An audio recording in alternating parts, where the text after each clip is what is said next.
저한테 커뮤니티에서 누가 질문해 주셨더라고요. 제가 이번 방송한다고 예고를 했잖아요. 근데 이렇게 질문해 주더라고요. 이거 선당함 그때 첫 번째 데이터 발표했을 때 5할날이 40몇 점 몇 프로 나왔는데 이거 왜 이렇게 낮아졌냐? 그때 뭐 DC가 98% 나오지 않았냐?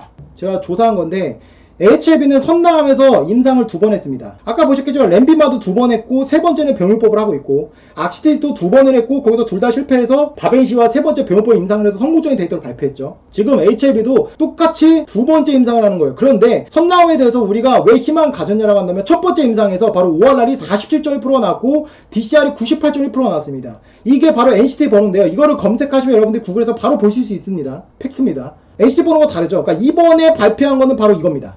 59명이었던 게 80명으로 바뀌었어요.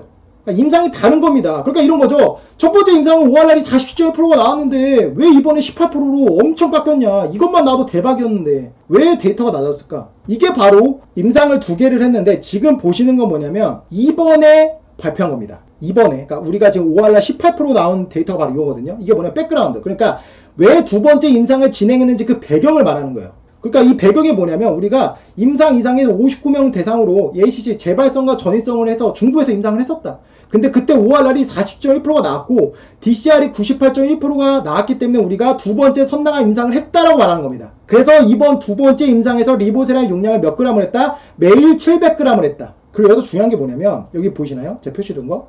프라이머리 엔드포인트가 이제 마지막 그러니까 1차 목표 달성이 뭐냐면 5할날인데 얘네의 목표가 뭐였냐면 타겟이 5할날이 25%였습니다. 첫 번째 임상 때는 5할날이 40.1%가 나왔잖아요. 그래서 얘네가 어느 정도 낮게 나올까라고 감안을 했어. 그래서 25%를 목표로 잡았는데 얘네가 발표한 데이터는 18%입니다. 물론 통계적이나 이런 거를 유효했기 때문에 이것을 실패라고 할 수 없지만 얘네가 내부적으로 기대한 목표에 미달한 거예요. 우리 아까 보셨겠지만 경쟁약 기억나세요? FDA 승인난 약들 보면 어떤 약 하나 기억나시죠? 40%를 목표로 했는데 반응률이 65%가 나왔던 게 있잖아요. 그런 게 정말 놀라운 거거든요. 그게 가수님 받았잖아요. 근데 얘네는 25%를 목표로 했는데 실질적으로 이번에 나온 건 18%입니다. 확실히 얘네가 내부적으로 한 목표보다는 못했다라는 걸 우리가 인지해야 돼요. 그러면 이게 아까 한 명이 더 많아져서 18.6%잖아요. 왜 이렇게 나왔냐?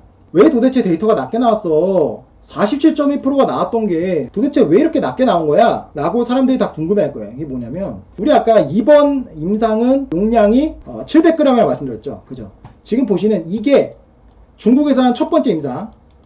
이게 아까 5할날이 47%가 나온 겁니다. 47% 나온 거. 그리고 여기 있는 게 두 번째, 이번에 나온 거 5할날이 18.6%가 나온 거예요. 이게 두 번째입니다. 달라요. 프로토콜이 뭐가 다르냐? 우리 아까 여기 보시면 원래 여기 이제 이게 클리니컬 트라이얼 가면 임상 프로토콜이 나오거든요.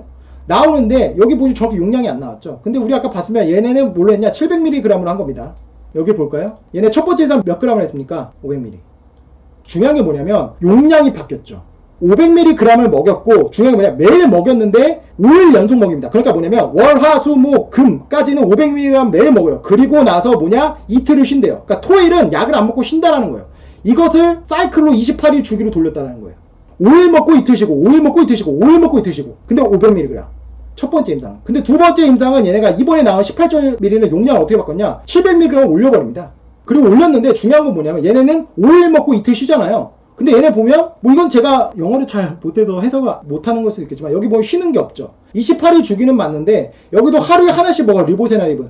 근데 여기는 지금 보면 여기도 하루 매일 먹잖아요. 근데 여기는 5일 연속 먹고 이틀을 쉰다라고 하는데 여기는 쉰다라는 게 없죠. 그러니까 이거는 28일 내내 하루에 약을 하나씩 먹은 거예요.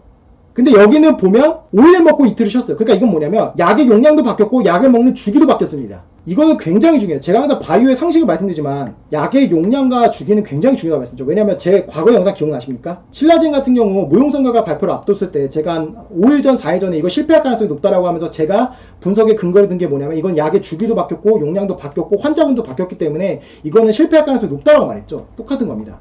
그러면 이렇게 생각할 수 있어요. 왜 얘네가 용량을 이렇게 올렸어요? 제가 볼 때 이런 겁니다. 아마 이때 데이터가 너무 좋게 나왔으니까 부작용도 적고 그래서 용량을 더 올리면 더 좋게 나올 수 있을 거라고 아마도 좀 낙관했던 것 같습니다. 우리가 바뀐 이유를 본다면 용량과 약의 용량은 확실히 바뀐 게 맞고 약의 주기는 뭐 여기 안 나오고 또 다른 데서 나올 수 있는데 어쨌든 간에 여기서 지금 5일 먹고 이틀 쉬었는데 여기는 28일 내내 먹는 거다.